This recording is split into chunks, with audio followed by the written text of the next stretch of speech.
Oh, it's that time of year when the leaves change, when you smell the crisp air, when you feel that soft chill. You know it's time for Monster Madness.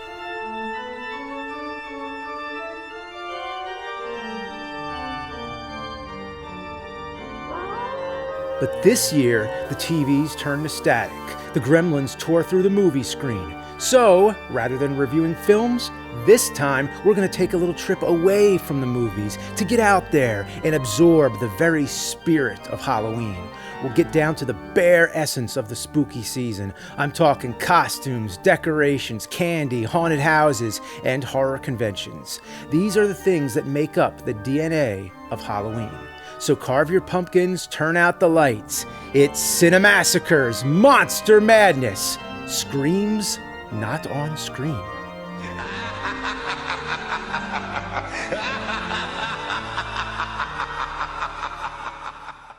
This year, Monster Madness has a special theme, and with it, an updated logo. To celebrate, we've got 3 new shirts, the red logo tee, available anytime, plus 2 limited Halloween editions, an orange logo on black, and a full orange shirt that's perfect for a Halloween party or roadside construction safety. Grab them now before these Halloween drops disappear forever. So Mike and I already talked about Disney's Haunted Mansion, but now I want to talk about haunted attractions as a whole. It's one of the all-time great Halloween activities. When I was a kid, it was all about trick-or-treating, but in my teen years into adulthood, it became more about haunted houses. Whether it's a haunted hayride or a walkthrough or one of those theme park rides that runs on a trail, there's nothing better than immersing yourself in a haunted environment. It's hard to trace the history of haunted houses back to its origin, or even when the notion of an actual house inhabited by ghosts first started. But it seems the earliest form of a haunted attraction started with wax museums back in the 19th century. As shown in the movies Mystery of the Wax Museum, 1933, and House of Wax, 1953, the wax figures could be almost anybody, usually a historical figure of some kind, but also there'd be a dedicated section to all things macabre. This could be a torture dungeon, an execution scene, or anything ghastly that would shock the audience. Oh, Millie! You may have heard the name Madame Tussaud, a French sculptor who founded the most famous wax museum. And while there are many Madame Tussauds locations, the original was in London in 1835 and operates to this very day. I actually visited in 2006, and it was fun posing with all the celebrity figures, many of which are impressively lifelike, but the Chamber of Horrors was the coolest part. I remember it having a Gothic setting. There was a forced perspective scenery where it looked like a mob of villagers were carrying torches, and you see these tiny lights up on a hill, just tiny dots, but the pattern in which they came on and off, it made it look like it was a crowd moving. It was a pretty cool illusion. And then you go into a boat surrounded by fog, and it made you feel like you were out on a river moving, even though you really weren't going anywhere. But there was also a maze of mirrors, which was very effective and disorienting. This is all according to memory alone. In 2016, it closed and became a Sherlock Holmes attraction, but sometime after it became a Chamber of Horrors once again. It changed a lot. Judging from videos I've seen online, it doesn't look like anything how I remembered, but still pretty cool. In 2010, I visited the Manhattan location, and they also had a pretty cool horror section, though not as elaborate from what I remember in the London one. There's me with the Universal Monsters, had to get that. But now I'm going to talk about some good haunted houses that are still in operation. But first, I think it's important to talk about the old days, just to give some perspective on how the haunted house business has evolved. When I was a kid, there weren't that many on my radar. I would have been too scared to go to them anyway. Being in New Jersey, the shore wasn't too far away, so all the popular shore areas had some kind of haunted house or fun house or whatever you'd want to call it. There was once a heyday for this kind of thing, but I mean before my time. I'd say 60s and 70s. One that I heard of but never actually went to was Castle Dracula in Wildwood. Sadly, in 2002, it had a fire and has been gone ever since, but until then, it was a staple of the Jersey Shore. During the 90s, I started becoming interested in this kind of thing, but aside from a couple of hay rides, I didn't actually find too many haunted attractions in my area, so I decided to make my own. I was definitely inspired by the Home Improvement Halloween episode when Tim makes an elaborate haunted attraction in his basement. I didn't have any concept of the fact that this was a TV production with a budget, and that's why it looked elaborate, beside the fact that Tim is supposed to be a handyman. I just figured, hey, I'm going to do that myself. My first one in 93 was so bad, it's hilarious. The worst effect was the paper bats. I didn't even take the time to cut them out properly. But with the low lighting, sound effects, and a couple jump scares, it was enough to make my friends scream. Throughout the 90s, it became more elaborate as I accumulated more costumes and props, and also had more involvement from my friends. Everybody would have a role where they would either have to trigger a sound effect or jump out and scare the guests. So it was a fun little neighborhood project with all my buddies. My favorite part was the graveyard with a painted backdrop and cardboard tombstones, all on top of a ping pong table. You would have to crawl through a refrigerator box that goes underneath the cemetery. You crawl through fake bugs. Sometimes somebody would reach through a hole and grab you. I even brought some of my teachers through this thing and scared them. It was great. The whole thing was kind of cheesy, but it still took a lot of effort, and it was my big project year after year, ending in 98, the year before I went to college. Around that time, the most famous haunted attraction in my area was probably Eastern State Penitentiary, located in Philadelphia. I was there only a couple of times, and all I remember is that it's in an abandoned prison, so it's already creepy. It doesn't even need the actors and effects. So just for the location alone and the historical value, it's worth checking out. I haven't been there in a long time, but since then I've been to many more haunted houses, and that's when it really became a thing for me. Sometime in the late 2000s, I made the trip out to Bates Motel. No, I'm not talking about the Psycho House on the Universal backlot. I mean the haunted attraction in Glen Mills, PA. For me, in my experience, this was the beginning of the golden age of haunted attractions. I had never before seen anything with this level of production. Lots of actors, animatronic creatures, and pyro effects. There's a hayride, a corn maze, and a haunted walkthrough. All have tons of things to look at. Highly recommended. But now I have a little story about Bates Motel with Mike. So check this out. It's pretty funny. So I got Mike here again, and basically we're going to tell you about this story of when we went to Bates Motel back in the day. I'm going to guess around 2008? 2008, maybe 2009 at the latest, but in the like 2000s. Yeah.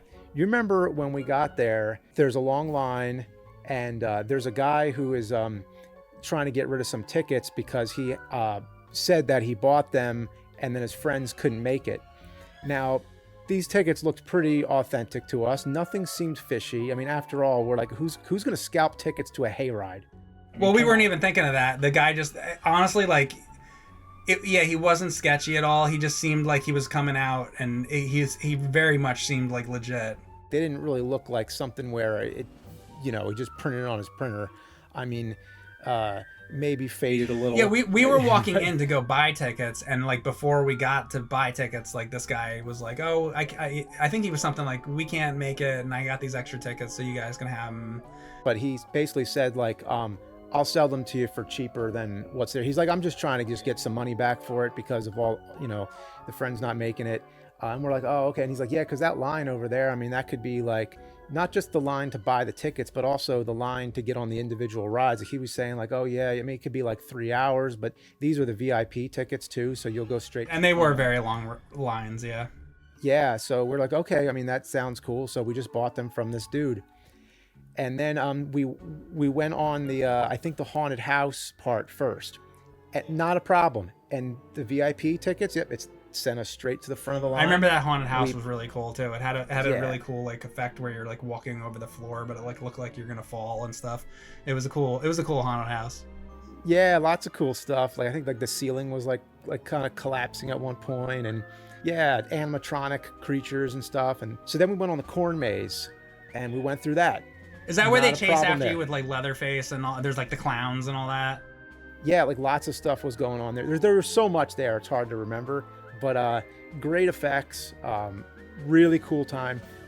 So then we get to the third part. We get to the hayride. We go up there, and we go to show them our tickets, and they stopped and they looked at them and were like, okay. Then they like called in for somebody, and they were just like, oh, you got to go talk to these people over here. We're like, oh, what's going on? And they sent us over to the police, and we're like, oh my God, like what's happening now? Are we getting arrested? Like, what's going on? So we had to talk to the police, and basically all they wanted to ask was just like, you know, who we got him from and everything. Well, they were like, is that the guy? Because they had him in the car. Yeah, so then, yeah, they basically had the guy arrested. He was in the back of the police car, and they just wanted us to identify him. And by the way, it wasn't just us. There was a bunch of people. There must have been like 20 or 30 people he had done this to. So there was all these people like lined up, and then they were going up to all these people, and they were like, is that the guy? Is that the guy? So by the time they got to us, they already knew that it was guy, but I guess they had to ask us. And they're like, is that the guy? And we're like, yeah, that's him. Yeah, so that was that. But the thing is, by that point, we just figured like, okay, I guess we're not getting on the hayride. But then the owner or the manager comes out. His name is Mr. Bates, so it makes a lot of sense. He was really nice, and he was very thankful. Like, he was just thanking us for helping us catch the guy or whatever. And we're like, I don't know what we did. I mean, you just asked us if that was him, and that we just pointed him out. That's all we did. And then he gave us free passes. They were really not nice only that about it, yeah. Not only that, okay, he gave us our money back. They basically like took it out of the guy's pocket, gave us our money back, and then gave us free passes for all the rides. So not only did we get to go on all the rides with a VIP pass, we got to go on them a second time, all for free. Yeah. So that's so a what's pretty the moral good of deal. this, James? That it pays to buy from the scalper? It pays to buy from scalpers. It probably doesn't usually, No. but that time it worked out. Yeah. It was an innocent mistake, and we got a really awesome deal out of it. So That was a long time ago. We've been to a lot of stuff. We went to Bates Motel, and I remember going to Penhurst with you quite a bit, and all these places, all these Pennsylvania places where you people who are watching from other parts of the world are like, what the hell are they talking about? It's all just some like haunted attractions that are in Pennsylvania. There was one other thing I remember that was kind of funny. That something you said after that was I was talking about how cool that one werewolf animatronic was. It was like this huge, like this 10-foot tall, like werewolf. Do you remember when I bought a huge werewolf animatronic? Oh yeah, because nowadays you can get stuff like that at like Home Depot and everything. But this one, I mean, maybe it was like that, but I feel like in my memory this thing was like huge. Okay. And I was like, oh, that thing was so cool. I would love to have something like that. And you go, why don't you just ask Mr. Bates? He'll probably just give it to you, and then you could ride home with it on top of your car. I mean, because he was such a nice guy giving us tickets, he might have. You know? Yeah. Well, anyway, that was our cool Bates Motel story. Now back to the episode. There's a couple other haunted attractions I remember in Pennsylvania. Field of Screams was a really scary one. It's located out in the middle of farmland, so you feel kind of isolated. And then you go in, and like Bates Motel, there's all these separate attractions. There was a hayride and various walkthroughs. So when you go through, there's lots of actors, effects, and darkness, that type of stuff. I remember there was a part where the floor was uneven, so when you walk, you're unsure of like where the center of gravity is. So they did a good job plotting it all out to make it disorienting. The other Pennsylvania one that I want to mention is located at the old Penhurst Asylum. This is a real location, an actual abandoned asylum converted into a haunted house. Just getting there is scary because you have to drive down this road, and I wouldn't even call it a road, it's a path through the woods. At night, it's as dark can be. There are no lights whatsoever. So I'd say the scariest part was actually just driving to the place. There's 3 or 4 different parts of the attraction, and I remember buying the pass where you can go through all of them consecutively. So the amount of animatronics and special effects was off the hook, and it lasted a long time too. I felt like we were in there for almost an hour. It never let up. So you definitely get your money's worth. And after you come out the end, there's this cool display with jack-o'-lanterns and stuff which evokes that old nostalgic Halloween feel. So I can't say enough good things about this one. And then there's one that Justin wants to check out called Reaper's Revenge. Let's go.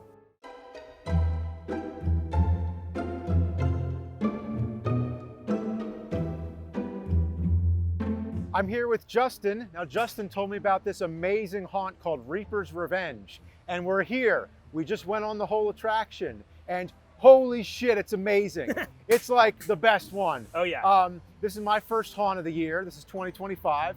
And we did the whole VIP tour thing. And, yeah, they brought us around. They showed us how this place worked in like the daytime. Yeah. All the mechanicals, all that stuff. They really rolled out the red carpet, and it was pretty amazing. Yeah, because I've been here as a fan, but coming here as like, you know, to film and do all this stuff was really cool. Yeah.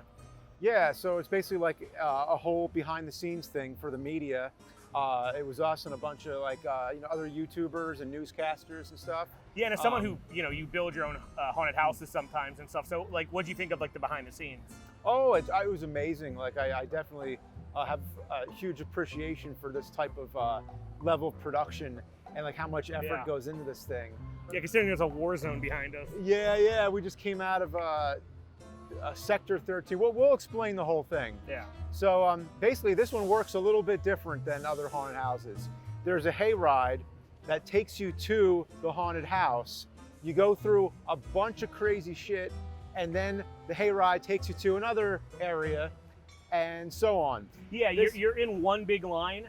You get on the hayride, and then you just do non-stop attractions without lines, really, for about 90 minutes to 2 hours. It's really good bang for your buck. Yeah, like you get your money's worth for this one. Yeah, and no joke, like 90 minutes to 2 hours, something like that, of just going through crazy shit. Yeah, and this, you know, as I said, Reaper's Revenge outside of Scranton, Pennsylvania. Mm-hmm. We're deep inside the haunt belt, as we like to call it, from like Chicago to the Jersey Shore, from I would say like Syracuse to Richmond, Maryland area. That's where the best haunts are.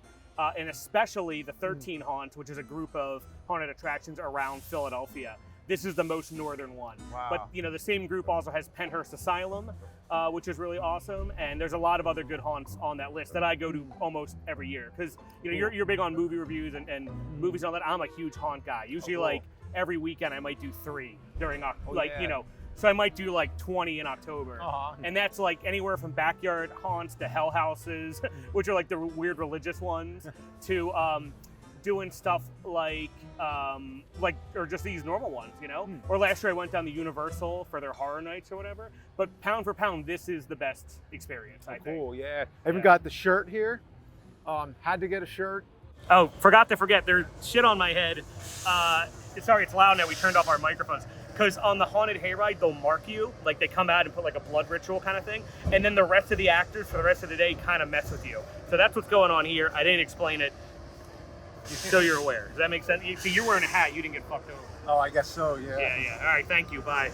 Like I said, I can't recommend this more. This is like probably the best haunt because it has the hayride, it has the haunted houses. Yeah, let's go over, because there's 5 attractions here in the haunt. The first is the hayride, and that is pretty freaking awesome. Is there anything in the hayride that you thought was like special?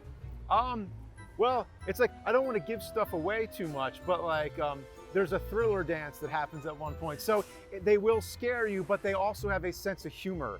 Yeah, because all this, much like horror movies, it's all comedy, it's all theatrics, as all that. So when the zombies are coming on boarding the thing, you know, you're looking at, like, sometimes you look in the background and it's literally like a satanic ritual that's pretty fucking metal. Next thing you know, zombies are climbing on board the hayride, and then they start doing the thriller dance, you know, so that's like a lot of fun. Yeah. They had a whole spider section. They had a whole Alice in Wonderland section where there's giant playing cards and all that sort of stuff. A lot of black light tricks. Oh, we got to talk about those black lights. Especially there's a section called Delirium.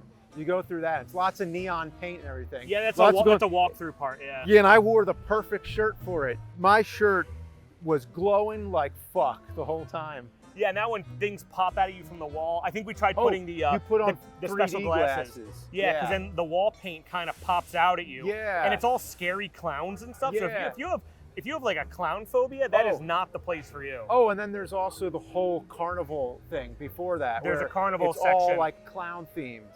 Yeah, but the thing about the 3D glasses was like things are popping off the walls. Yeah, I know we tried putting it over the camera lens, and I don't think that worked at all. Yeah. But like there were parts where like actors were camouflaged into the paint on the wall. Yeah. And they would come out at you and like, whoa, where'd you come from? And we walked through this, and we'll show you a little bit like when no one's there, and then when the actors and everyone there, like the before and after. And dummies that didn't look real suddenly looked real when you're wearing the 3D glasses and the optic paint was like doing its job. Yeah. So you didn't know who was real or not. Yeah, like I was actually worried that the ride was getting spoiled for me, because seeing how everything worked before, seeing things in the day, it's like, oh no, it's kind of like seeing, watching the DVD bonus features about the making of the movie first before you watch the feature film. Yeah. That's what it felt like, but not at all, because when the lights went down and everything was dark, when the sun came down, obviously, it was a whole other story. Like, I didn't even recognize the place anymore. Yeah, because we thought it would spoil stuff, but it really didn't. Yeah. And they do a really good job pacing. Apparently they have like hundreds and hundreds of speakers that are so loud and atmospheric. Yeah. And the lighting and all that stuff's crazy. You know, I definitely want to put a shout out to that. You know, like you go from, you know, hayride, the walking section, to another walking thing, back on another hayride. There's a second hayride section. And then you're finally dropped off at Pitch Black. Yeah. And Pitch Black is one of the scariest attractions in the country for sure. Well, that one is not for anyone who's like super claustrophobic No. or doesn't like dark. I think I enjoy when you can see the effects and everything. I'm not really a fan of like when it's just pitch black and you can't see very anything, few but people do the Pitch Black thing, and what they do is it kind of like I gotta take off my glasses, and you see it because like they'll grab you from the dark. They'll spray. There's like water on the walls, and like some rooms are hotter than others. It just really messes with your senses. The ground's uneven. You imagine like a fun house that's in pitch black, and monsters are coming for you.